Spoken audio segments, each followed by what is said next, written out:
The podcast you are about to listen to is not a medical podcast, nor is it designed to diagnose a condition. While there are medical experts on this show, any questions regarding medical care or concern should be directed to a primary care physician.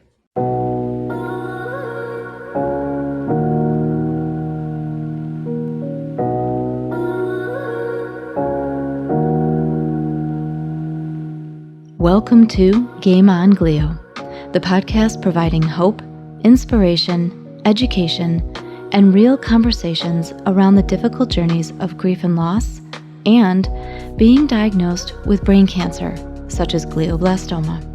I'm your host, Shannon Traphagen. If you enjoy our show, please consider writing a review. Also, share us with a friend. You can follow us on Facebook at Game On Glio or on Instagram at Game On Glio Podcast. Or you can visit our website, thegameongliopodcast.com, for our blog, insights, and guest snapshots. Season 2 of the Game On Glio podcast is sponsored by GT Medical Technologies and Gamma Tile Therapy. Learn more at gtmedtech.com. Welcome back, everybody, to our last episode of Season 2. It's hard to believe that we have another full season under our belts, but do not fret. We do have a third season coming up this spring, and I will have more information about that at the end of our show. But for now, I want to talk about something that I've mentioned a few times in previous episodes and previous seasons on this show. We talk a lot about brain cancer advocacy and education, but I also talk a lot about grief and loss, what it teaches us, how to move through it, our experiences and what we learn from it. It's hard to imagine good things happening when so many bad things have taken place. When we go through a season of really turbulent and hard times, it's hard to see the good things or imagine that good things are even going to come back. I talk often about faith. It looks different for everyone. We all have our own belief system, our own way of walking within faith, and our own community of faith. But just for a moment, let's just say that there is someone or something higher than us out there in this vast universe that helps and protects and gives us strength and peace when we need it most. Within that construct, let's walk through a scenario. When everything is working out for us, when everything just falls into place with only minor bumps in the road, we have a tendency to say, whether out loud or in our heads, that the universe is good. God is good. We give thanks because of everything that we're receiving that's good. But when someone dies, or we have turbulent times, would we still be giving thanks? Would we still say that the universe is good, that God is good? Is the universe or a higher being only good when the outcome is good? When a cancer is in remission, we praise a higher power. When a pay raise comes, we praise a higher power. When a child gets accepted into a great college, we praise a higher power. When we get pregnant or become a parent, we praise a higher power. Would we say or do the same thing under other circumstances? If a cancer returns, or we become unemployed, or are in a recession, and we're having trouble making ends meet, if we have a miscarriage, would we still praise a higher power?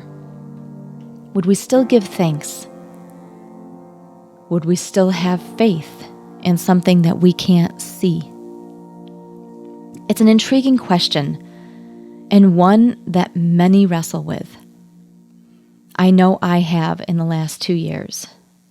My faith is part of the essence of my being, and so I am fighting for it, but it does not come without difficulty. Even more recently, I've been faced with saying goodbye to a very, very dear friend who recently died from cancer. She did not die from brain cancer, but it was cancer nonetheless. And she was only 33. With a son that is not even 2 years old. This question again surfaced because of her passing. But then something strange happened. As I pondered the loss, on top of the numerous losses that I have faced over the last couple of years, I felt this warm feeling inside of me, a little voice in my head that said, just because some really sad and hard things have been happening right now, it doesn't erase all the good things over the years. There are good things happening even around the bad. They're just shrouded by the hard things, making it hard to see and feel them. This is grief. And it's okay to feel this. It's okay to say that things are just hard right now, to not feel quite yourself. But never give up on trying to see the good things that are hidden underneath the hard things. Because it's those good moments that will lift you up and bring you into prosperity, peace, and joy once again. And according to our guest today, that's called Upspiraling Grief. Marie Alessi has walked her own journey through grief, and in doing so, she developed Upspiral Grief. And she speaks with us today from Australia to tell her story and how she is helping others. We'll be joined by her next after a brief word from our sponsor.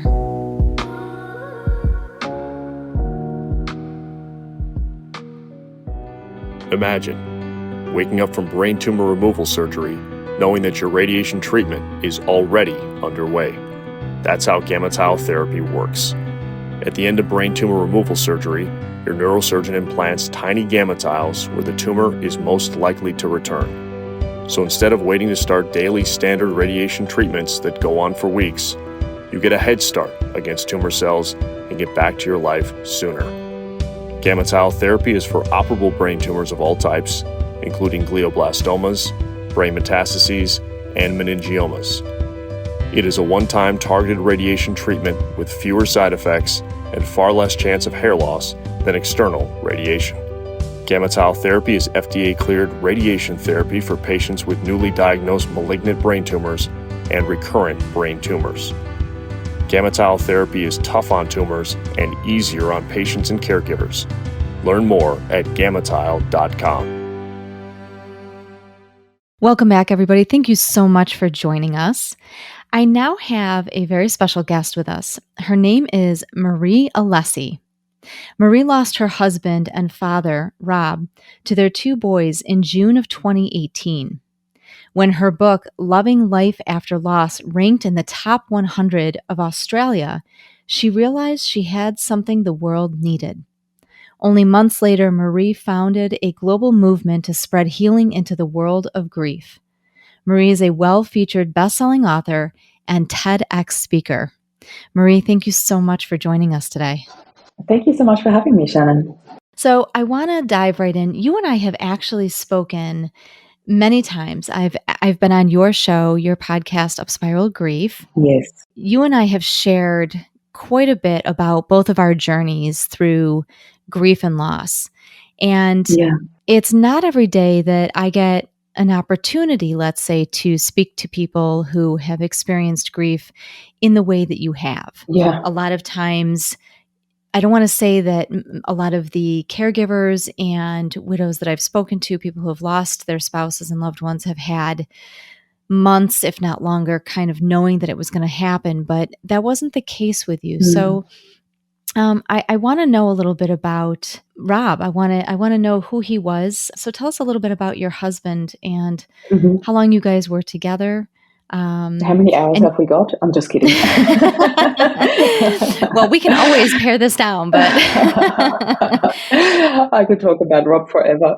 That's how I feel about Mike. So yeah, please. I mean, I would, tell our listeners a little bit more about the kind of man that he was. Sure. The kind of man that Rob was, the kind man, absolutely. Rob was kindness in person. He was just one of those people who would enter the room and everybody would just love him. Everybody was just drawn to him. He had such a calming, beautiful presence when he was around, and also like such playfulness.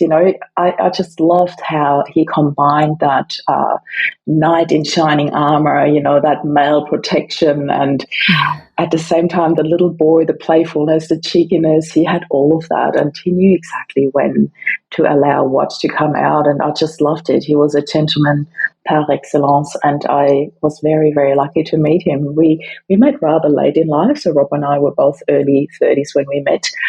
We were 33, to be precise, when we got married, which was really lovely.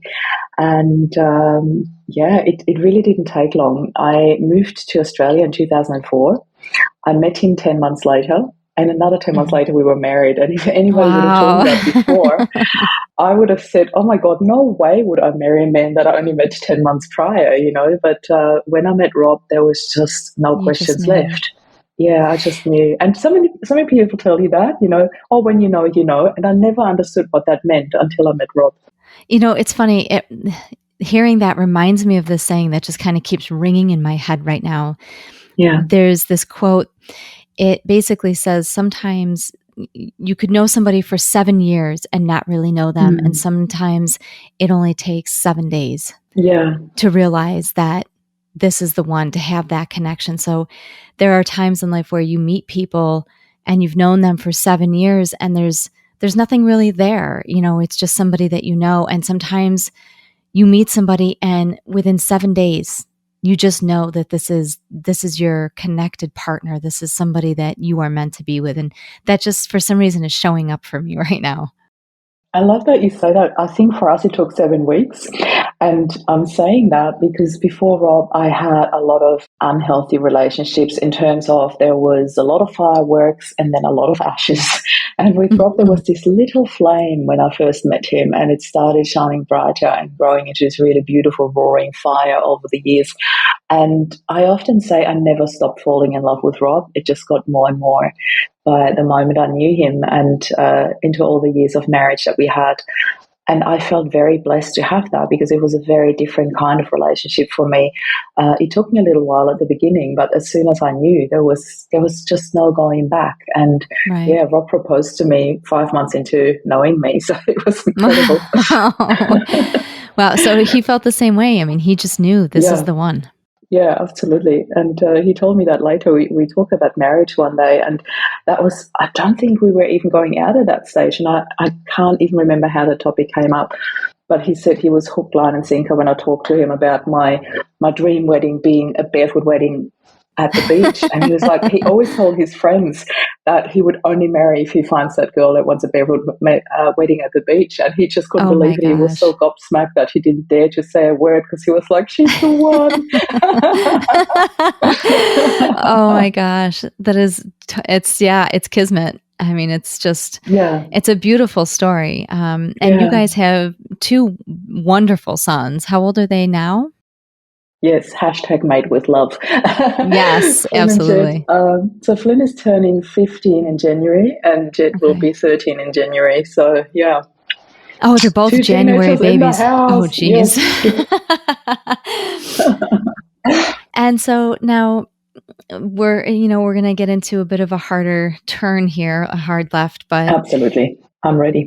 When Rob died, first, how old was he? And then tell us a little bit about what happened, because even though it's a little different, it's actually ironically loosely related to a lot of what we talk about on this podcast. Yeah. And it's a topic that we don't talk about as much.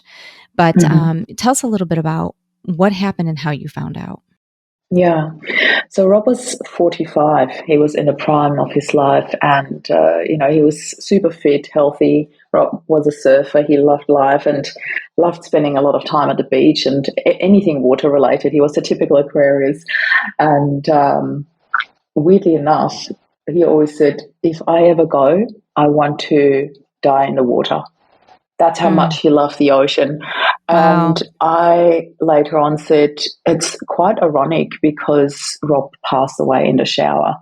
And I thought, is that your cheeky way of, like I told you I'm going to die in the water? Like we all talked about it because we knew Rob and we knew that's exactly how he wanted it to be. But obviously we didn't talk about his passing, but about the way he chose to go. And in my wording, you see that I've got a very different spiritual belief to many people. That word choice is a really big thing in my spiritual beliefs. I have this belief that Rob and I had a soul contract, and shortly after his passing, I had this really deep realization that this too was part of our soul contract. And we had such a strong connection, Rob and I. I feel so very blessed. But I believe till today that I actually woke up when Rob passed. Coroners couldn't tell me what time Rob passed. They said to me we couldn't find a way of telling the time of his passing. And I said to them, I think I knew, because out of the blue, I woke up at 5:55 in the morning that day, completely awake, thinking, that is odd, what just happened? And then I sort of went back to sleep. And Rob was supposed to wake me at 7:30 that morning, and that phone call never came. And in hindsight, I'm fairly certain that's the moment he passed. So to cut that very long story short, that day was an excruciating wait altogether. I kept calling and texting and trying to get in touch with him. I actually even reached out to his boss after a while, and to the hotel where he was staying, because he was 5 hours flights away from us. And when I called the hotel, I said, please don't think I'm one of those freaked out wives stalking her husband, but I know that my husband is staying with you and I haven't heard from him. He was supposed to call me and I've got this really bizarre feeling. Could you please send somebody up to his room? While I said that sentence, can you please send somebody up to his room, I had this very split second of a vision of him collapsing in the shower. And I remember just shaking my head thinking, Marie, don't drive yourself crazy. Don't go there. Don't do that to yourself. But because I had that, I actually said it out loud. I said, and can you please check in the shower? Wow. I thought they must think I'm nuts, but that's where they found him.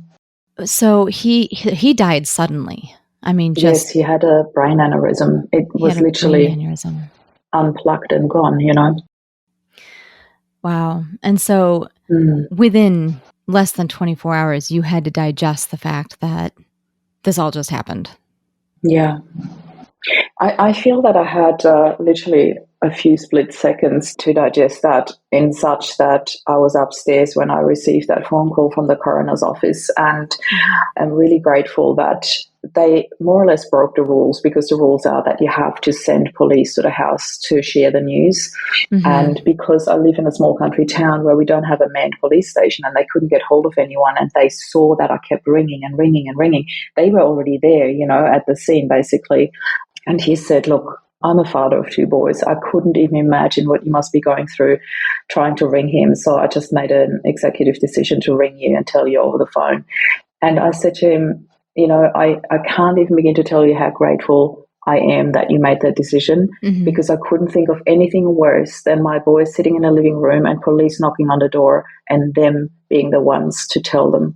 I was so grateful that through those circumstances, I was given the chance to be the one who broke those news to them. Because imagine, the boys were 10 and 8. Imagine 10 and 8 and the police coming to your house and telling you that. So there is no sugarcoating this message. I had to just say it straight. I had to say that I got the phone call that your dad just died. And there was crying and screaming and hugging, and like we all sat, the 3 of us sat on the lounge together, and and I just held them. I didn't know what else to do. I just thought I just have to let them cry and scream and cry it out. And of course I cried too, no questions asked. I just we just hugged, and I gave them all the time in the world. And then my older one, he was 10, as I said, he said, who's going to look after us now, Mum? And I said, I will look after you. And I still remember saying that twice, and I still remember in hindsight how incredibly important it was for all 3 of us for me to say that out loud. That Flynn asked that question in that moment, and Jed just looked at me and he said, I'm only 8 and I'm not going to have a daddy anymore. Oh my God. And that just broke me. Like even now to the day when I say that, I get so emotional, because it really hit home, and I thought this is such a finite, there's nothing more finite than death really, let's face it. And in all honesty, I mean, as an adult, there's just so many emotions that wash over you that, it's so complex. I mean, it's literally a labyrinth. But for a kid, it's black and white. Yeah. It's just, especially at that age, they're old enough to understand, but young enough where they're still pure and innocent. Absolutely. And it is that simple for them. I had a dad and now all of a sudden I don't. I'm only 8 years old and I no longer have a dad. I mean, it's just that cut and dry for them. And to have to process that at that age, it's hard enough to process it when you're our age, let alone. Yeah. I have to agree, because I was 20 when my dad passed, and I thought I was so young, and then I thought, wow, Flynn and Jet weren't even combined as old as I was when I lost my dad. And Yeah. And it was such different situation as well, but incredible. So those first couple of years after Rob died, what did that look like for you? Did you struggle? Did you feel like you struggled? What did those first couple of years? Because I know the first 2 to 3 years are usually some of the hardest. I mean, you go through waves for the rest of your life. I mean, there's always going to be triggers and moments, but what did those first couple of years look like? Yeah, I have to say I consider myself very lucky in such that I felt extremely guided from the very get-go. There was something, I don't even know how to describe that. There was something so empowering that happened. It was almost like Rob has poured all his strength into me when he left. I felt this sense of empowerment that was really hard to describe, because it's a complete polar opposite of what people expect from a widow, from a young widow in particular, with 2 young kids. And I went the complete opposite direction of what anybody had expected.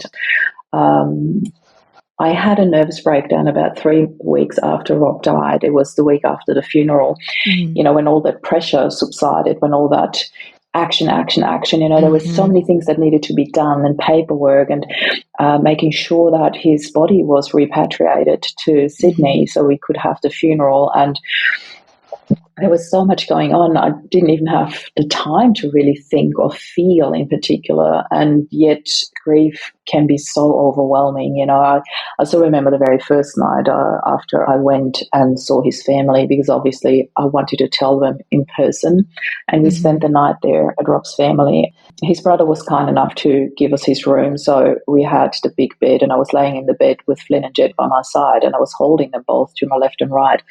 And I remember it felt like somebody had emptied acid into my stomach. That's how physically painful the grief felt. Yet something happened in those early moments that, as I said, that really just carried me, that just guided me. It was almost like an inner, really huge knowing of what I had to do next. And I didn't even realize it consciously in that moment. But afterwards, when I really just went through what actually happened, I thought, wow, I was really, really guided throughout the process. And then when I had my nervous breakdown, it was a very short, abrupt burst of just literally everything came crushing down. It was like this valve had opened and I just couldn't close it anymore. And it started over my boys having a little fight over brushing their teeth. And I remember I called up to them, because we've got this open plan house, and I called up to them. I said, can you just please stop fighting? But it was not with a lot of, it was not very convincing. Yes, exactly. And then all of a sudden I said this one key sentence that opened that valve. And that was, I just called out and I was like, I just need peace and quiet.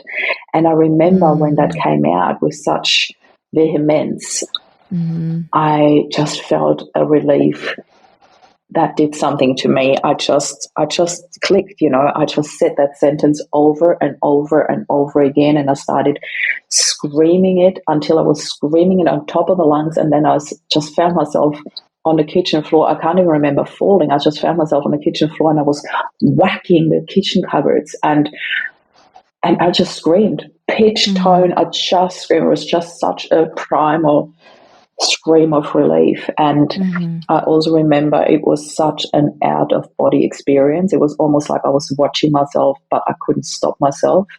Mm-hmm. And then I thought of my neighbours, weirdly enough. I thought, are they going to call the police or an ambulance? Are they going to take me away from my kids, you know? And that's what I think made me stop. And then I was like, oh my God, my kids. And I walked upstairs, and it felt like such a walk of shame, you know, walking upstairs, and maybe also more like guilt than shame. But it was this whole, oh my God, what have I done to them? They have witnessed all of that. And I sat with them on the bed, and we talked so quietly about what had happened. How did they respond to that? What was their... They were in shock, you know, but at the same time, I said to them, you know, how you guys are seeing somebody at school, because they were seeing a school counsellor at the time. And I said, I think that I need to see somebody too. I think that I need help as well to talk about this. And Flynn just nodded and said, I think that's a good idea, Mum. And Jed nodded. And I looked at Jed and I said, were you scared? And he said, yes. And I said, so was I. And I said, I don't want you to ever experience that again. You know, it was just, I don't even know if I said that out loud, but that was my decision in that moment, that I never wanted them to experience it again. So that was my huge wake-up scream to go and see somebody. And I saw a counsellor for about 4 months after that, and it was incredible. It was the most beautiful work that I have done with her, and such a catalyst for everything that was to come. I mean, it's a raw moment, you know, it's such a raw feeling that you have. And it's interesting because you kept talking about it like a release, like it was this valve, this release. And but the way you describe it too, it's like it's a release, but it's this painfully raw emotion at the same time. And that's really the only way you can describe it, in all honesty. I mean, it's this duality of wanting to find the ground beneath you again, and to find some peace, and to find purpose, and to find strength, and also the pain of, and not even being able to describe it. I mean, when you talked about acid in your stomach, that was pretty much exactly what I felt for almost the first year. Wow. I mean, even after 2 years, I'm still trying to find the ground beneath my feet. I'm still trying to figure it out. So it's, you know, those are raw moments, but they're real.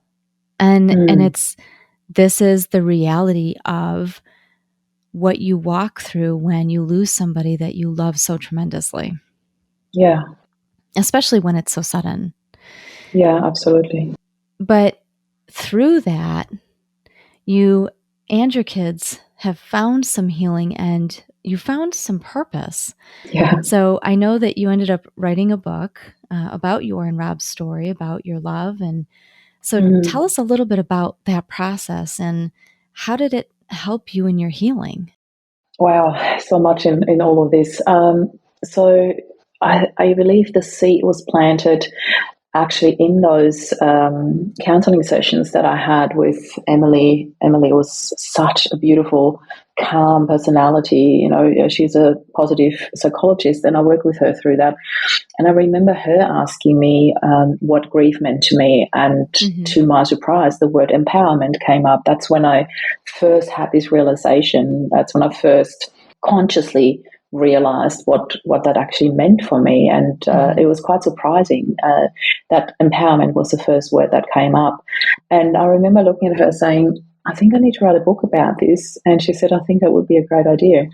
So I did. I literally, within weeks, I started writing Loving Life After Loss, and 4 weeks later, I published it. And 4 weeks later.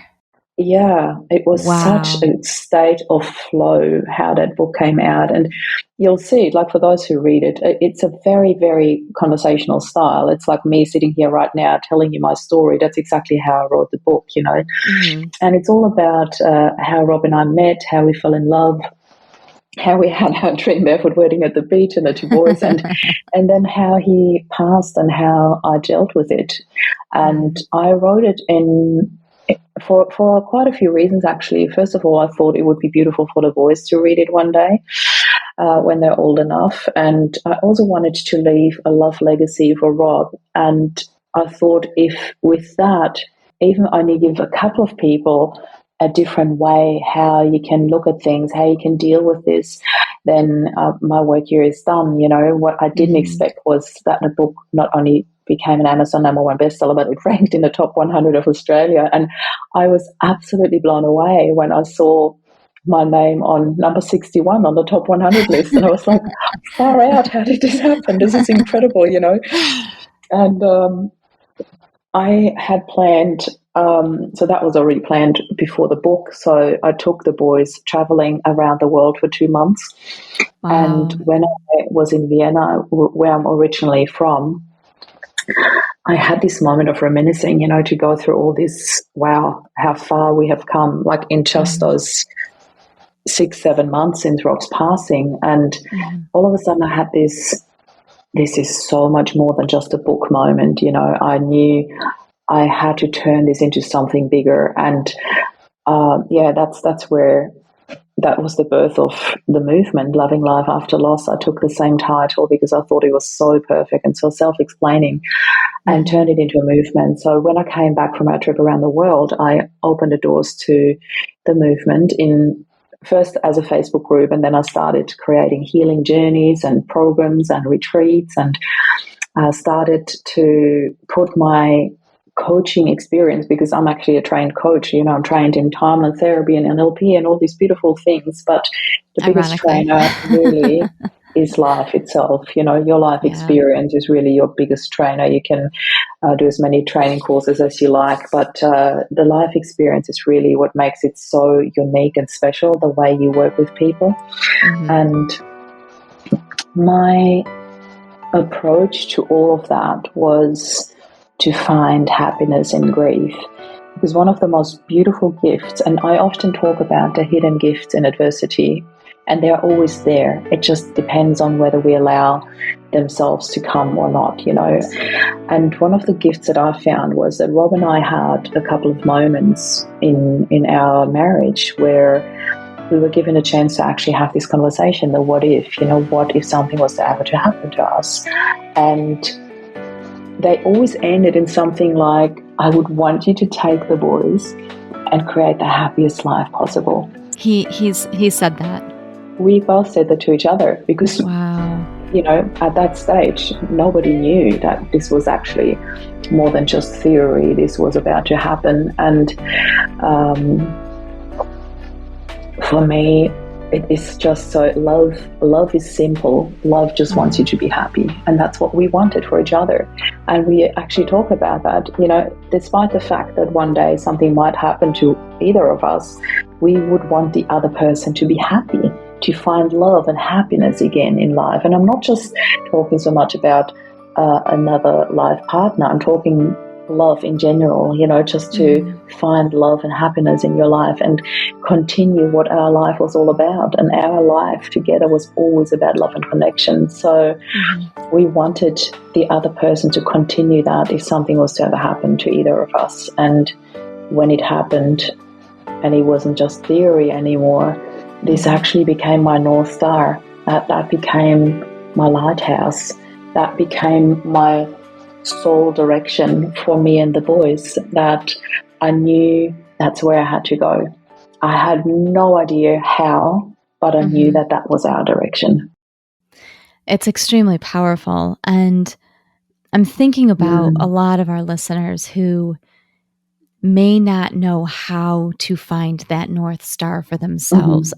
What is something that you would want them to know about that process of finding a way to love life after loss? Because not everybody has that clarity right away. There's a lot of shadow that presents itself during those first few years after such a significant loss. And so it might be hard for somebody to see what love after loss can really look like. Yeah. Well, the first thing I want to say to them is please, please, please do join our movement. It's free. It's a free Facebook group. Come on in. You'll find so much love and support in that group. And the other thing is that I often say, do the role reversal. It's so simple to just literally put yourself into your loved one's shoes, and from where they're at right now, just look down on yourself and think, what would I wish for that person who I love so much? And that it's not possible to wish anything else but love and happiness. When you come from a space of love, that's what you want for people. It really is that simple. I'm not saying it's easy, not at all, but it really is that simple. And I have to say, a bit of tongue in cheek here, there are conversations that I had with various clients, and I'm not mentioning any names, where I got things like, well, no, he wouldn't want me to move on. He would want me to stay single for the rest of my life, or he would not want me to be happy, or something like that. But then I'm always saying, you have to give them a little bit of credit. They are now in a space of pure, unconditional love. So now try again from that perspective and tell me what they wish for you. And the answer is always love and happiness. That's always pure joy and love. It really is that simple. And again, I'm not saying it's easy, but it really is that simple. And that's what you start with. Tiny little steps every single day. Just focus on that one thing that you need. The more we do that, the less we have time and space and energy for the pain, if that makes sense. It makes perfect sense. And it is extremely hard to do, but yet it is so simple. Absolutely. And it is about pulling it apart. It's about not trying to see the whole picture right away. And I think for a lot of people in the midst of grief, that's what it becomes. This overwhelming sense of, what am I going to do 6 months from now? What am I going to do a year from now? What is my life going to look like? All of the dreams in the future that had been kind of set in stone to a degree for most, that we're in happy, healthy, in this case, partnerships and marriages. But, you go from that to all of a sudden, you're trying to comprehend the same amount of time and space. You can't process it the same way.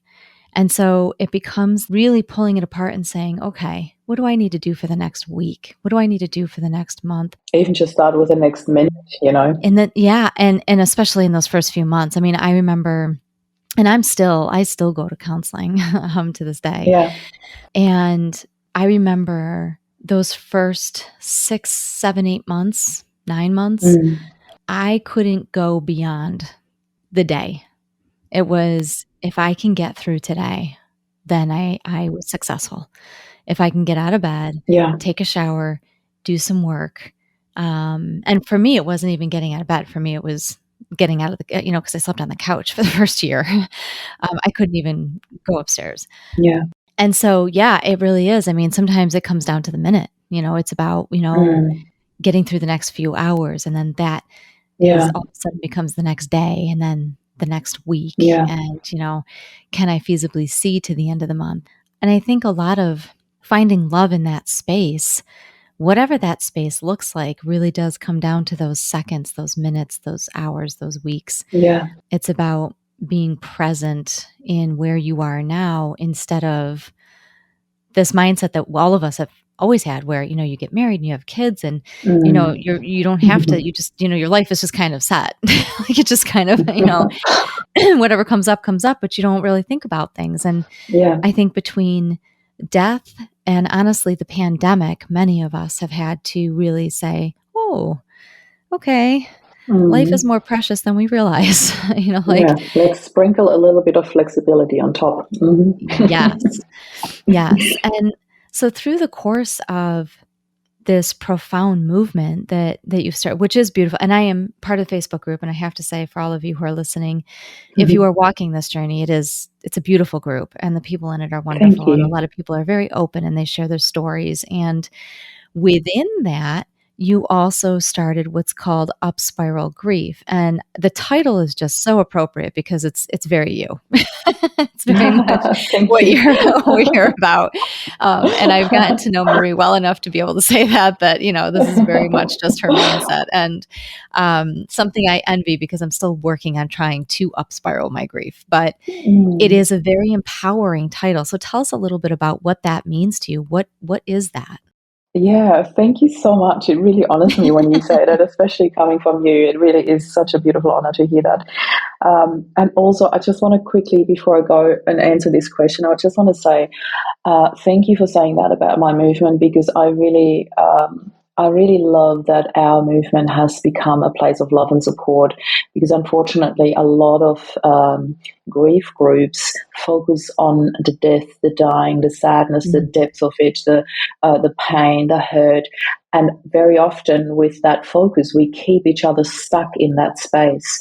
Yet in our movement, the focus is always on the healing, on the happiness, on the loving life, on the how can we actually come out or through this. And that's what I really love, that everybody holds space for you to share your story, but then helps you with tools and techniques and comments on how to actually move through these. And that's the big difference, which I really, really love. And the Upspiral Grief actually came exactly through that work and through that whole mindset that I am just pouring into this movement, because I just love providing this. And what I hear the most is that I have provided a safe space. And in that safe space, I wanted to provide this up spiral out of the grief, if that makes sense. And so often, and I love that analogy and the significance of the spiral, because so often we go through things in life where we're like, oh, I thought I had healed this and now this is coming again. And this is, I can't believe I'm back here. And what we often don't see, and unfortunately, this is audio, so it's hard to describe this, but often when we look at a spiral from up the top, it looks like a circle. We feel we're going around in a circle, we're not getting anywhere. But when you look at it from a different perspective and you look at it from a side angle, then you see that it's not you going around in circles, you're actually stepping up and up and up and up. And that is the most beautiful part and analogy about healing through grief. Because yes, there are triggers, and yes, triggers will always be there, but the triggers get lighter and lighter and lighter, and they don't put us all the way back to the bottom. They just put us back into space where we're like, oh, I know you. I know how I dealt with you last time. And I know that in the depth of all of that, in the deepest pain, I love talking about the power of one breath. That this could be the one tool that I need just to get to this next little step and the next little step. And before you know it, you are higher and higher up on that spiral. And it is just so beautiful, because that spiral also becomes bigger. So it takes you a lot longer to come to another trigger, if that makes sense. So I just really love that idea of it. And with that, I wanted to create something where I invite others in who've got a positive and up-spiraling story about grief. And that's what made me think of starting this podcast and inviting people in to share their story and their encouragement through it. And it really is empowering. It's so easy to spiral the other way. Yeah. And to let grief really pull you down. And it can be so easy to just give in to the depths of the pain and just say, well, that's it. I'm done. There's no more for me. And when you think about some of our relatives, I mean, I come from a very Italian family and an Irish family. My dad would listen and be like, no, you're Irish too. but my Italian roots are firmly rooted in Italy and Armenia. And if you think back to our relatives, our grandparents, our great-grandparents, I remember when my one grandmother lost my grandfather, and he was older, but he was fair. They had a love affair, like a sweeping kind of massive love story that you just don't see very often. And he passed away when he was in his late 60s, and it just destroyed. I mean, she was very old world Italian, and so it was. She kind of wore black for a while, and that was it. I'm done. My heart is closed up, and I had my one love, and I just have to wait until I get to the end and I see him again kind of mentality. Oh, yeah. I hear you, because Rob's dad is Italian, so I know a lot about this culture, and they do expect you to wear black for the rest of the life. And in a sense, yeah, whether you're wearing it out externally or internally.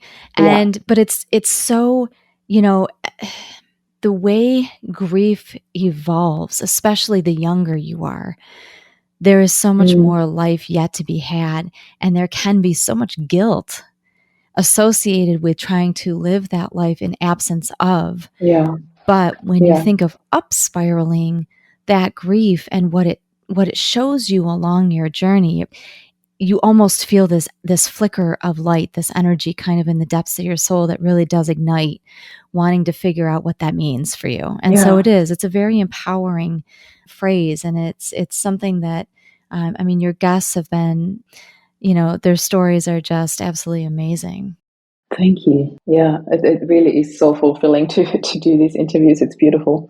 Also to realize for me that I'm not the only one in this space, because honestly, Shannon, when I first started Loving Life After Loss, I honestly thought I was the only one with that perspective in the field of grief. And the longer I've been doing this, the more amazing, beautiful people just like you I meet along the journey. And it's just such an honor for me. And, I think there is something really important in this field about not being alone on this journey. Yes. When I was listening to you talk about the spiral and that it could be so easy to just slide downwards, I had this image of all these little soldiers walking upwards on the spiral, where I thought it's really hard for one soldier to tumble downwards when there's all these people walking upwards, Oh, and I believe that's such a beautiful symbolism from our movement that we created in there. When everybody's walking upwards, it's hard for one person to slide down because there'll be so many people along the way catching them, Mm-hmm.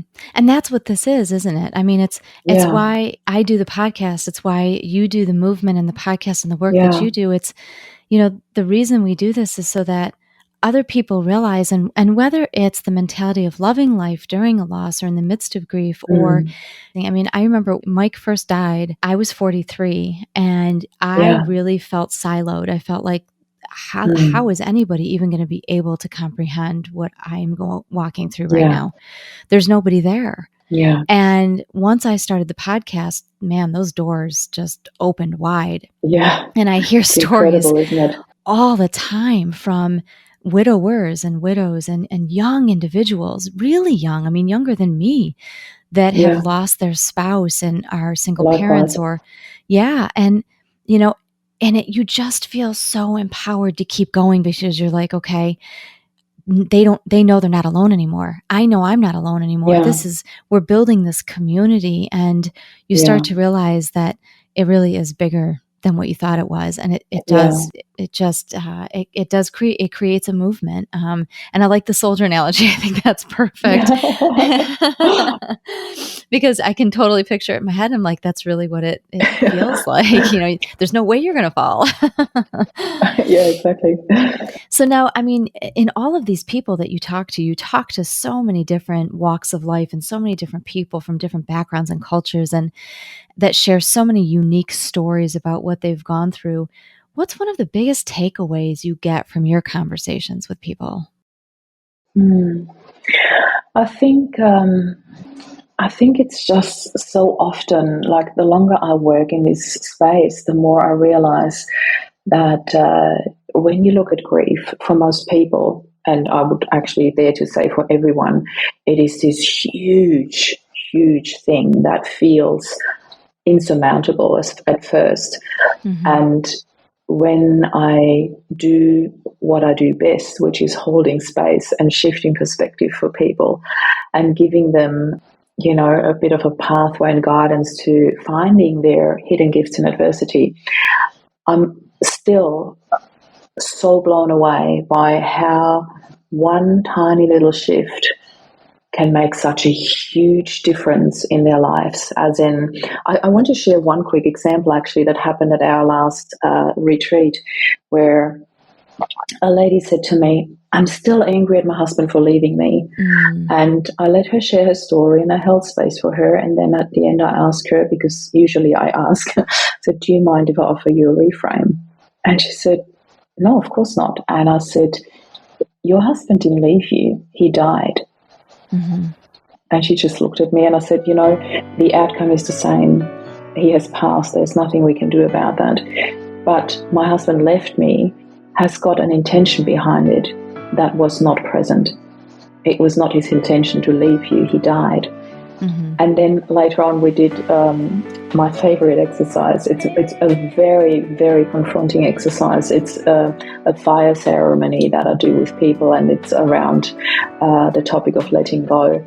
And after I said that to her, we had the fire ceremony straight after, and she had the biggest turnaround. She went from wanting to follow him, literally, to, oh my God, I've got this life to live. And it was such a tiny little thing, like in the scheme of things, but it changed everything for her, 180 degrees. And to me, that is so, so beautiful. And I just love working with reframes because I feel like my brain works like this huge filter now. There's this constant reframe in my brain. I'm listening to people and I'm constantly hearing it, how they could hear it in a more positive way. I just can't stop that. It's so ingrained in me now, and I just love that. That's really what it comes down to, right? I was writing an article for a magazine, and I was thinking about my own grief journey, how things look and where things are. And I was thinking about, this idea of shadow and darkness and light. Yeah. Darkness is so small, and there is so much light and beauty forever beyond that. Oh, I'm having goosebumps. But it's finding that light. And when you can sit there and you can say, okay, I need to just find just a sliver of light and hold on to that, then the shadow will never reach you. And I love that. The way you describe your retreats and the reformation and the rebirth that this woman has gone through her grief kind of reminds me of that she found a flicker, and she held on to that to kind of push herself through. So now you do these retreats on a regular basis. Is that okay? And are these are all based in Australia? At the moment, yes. I've had so many requests to run them in the States as well, or in Canada, but I need to play that by ear. My boys are, as I said, teenagers at the moment, so it's not the ideal time to take this overseas. I believe it will eventually happen, but at the moment I'm focusing on Australia only for now here. Okay. So, as we are getting ready to wrap up, two things, but the first is, we're starting a new year. And as we walk into this new year, what is one hope you have that you want to share with listeners? What's one hope that you want them to carry away from this conversation? That it is possible. I think we wasted decades and centuries on teaching people that healing grief is not possible. And I beg to differ because I know it is. I really have walked this journey on the unbeaten path, and I'm so grateful that I did. Looking back now, it almost feels like it was an escape into happiness, and I wouldn't change a thing hopefully never, but if I had to do it again, I wouldn't change a thing. I believe choosing to focus on happiness was my savior, was my light that I needed in that darkness. And my one word for 2023 is simplify. It's really a word that I have chosen, where I'm like, let's just focus on the simple things. Let's simplify life and focus on that beautiful joy that is presented to all of us. It really just depends on what we set our focus on. That's how simple it is. I love that. I think that's a perfect spot to end. And let our listeners know where they can find you, the name of your Facebook page so people can look you up, and, if they have any questions or how they can contact you, or if you have any other social media. You find all of that on my website, which is mariealessi.com. So it's my first name, last name.com.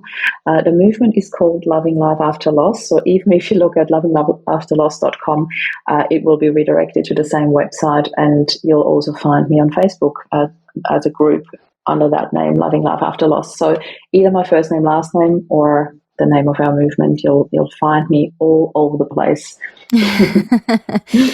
Marie, thank you so much for joining us today. And to all of our listeners, I will have all of this information along with hyperlinks to where you can find Marie and her books and the Facebook group. And to everybody who's listening, we will be right back.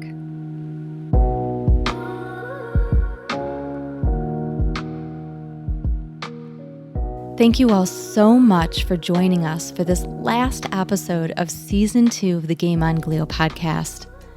It's because of all of you that we are able to do this show. We are able to share these stories because so many of you are willing to be open and vulnerable. And we are so proud of the work that we do. I don't do this alone. I have a lot of people that back me and support me. And I have a very small team. We may be small, but we are mighty. I cannot do this without my producer. He is gifted and talented, and he backs me 100%. He works very hard on the show, and he is just as passionate about this as I am.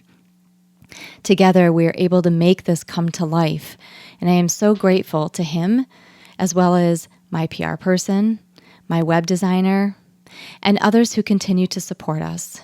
We have amazing sponsors that join us each season. Gamma Tile Therapy, Mimivax, Highmark, Blue Cross Blue Shield of Western New York. This season we had Onco Synergy.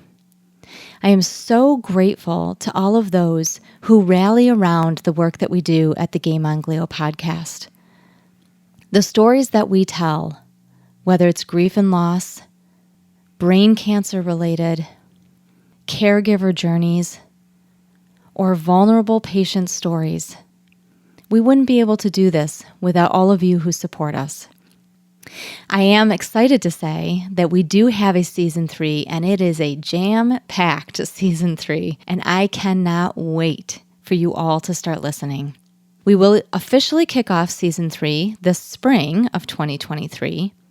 But in the meantime, please don't think that there won't be much going on, because we have a very busy winter and early spring ahead of us.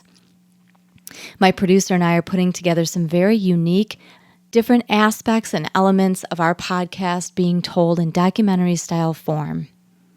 It's very interesting, it's unique, and we've crafted some really, truly powerful stories within the brain cancer and grief and loss community. Along with a couple of these, we will be doing some Instagram lives along the way over the next few months. Some of them will be in the form of grief and loss stories, and some will be brain cancer related. I also have a couple of Instagram live interviews that I will be doing relating to some cutting edge brain cancer research that is only just starting to make the news. So please continue to follow us. Please share us with others, write a review, subscribe to our website. It is how you will get the latest news from the news feed or from my blog. Make sure you follow us on Instagram, on Facebook, and you can even follow me on Twitter at SM_Traphagen. I will be posting these updates as we go along. We will be sharing any news that comes up along the way. We also have a YouTube channel, and that is where a lot of our video content will be shared as well.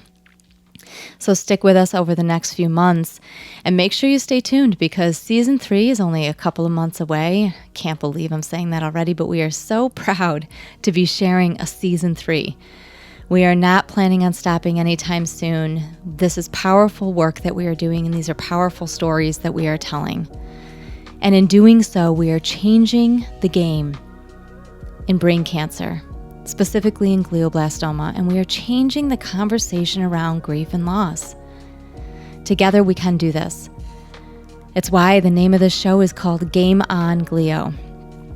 We are tackling this head on, but we do it together.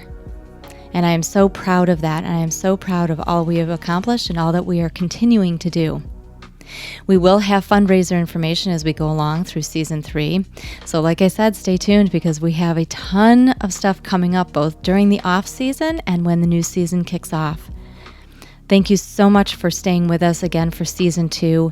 We are so thrilled to have brought this show to you. And don't go anywhere, because season 3 is just around the corner. But until then, feel free to subscribe, share us, join us on Instagram and Facebook. And if you have any questions, please don't hesitate to reach out. Thank all of you so very much from all of us at the Game On Glio Podcast.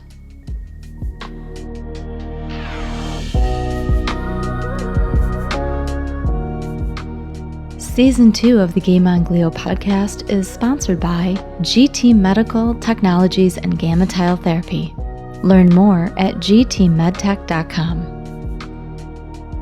You've been listening to the Game On Glio Podcast, the podcast that is designed to educate, advocate, and tell the real stories of those walking the journey of brain cancers such as glioblastoma and grief and loss. If you like our show, please share us with others. Follow us on Instagram at Game On Glio Podcast or on Facebook at Game On Glio. You can visit our website and our YouTube channel. You can find us anywhere podcasts are played.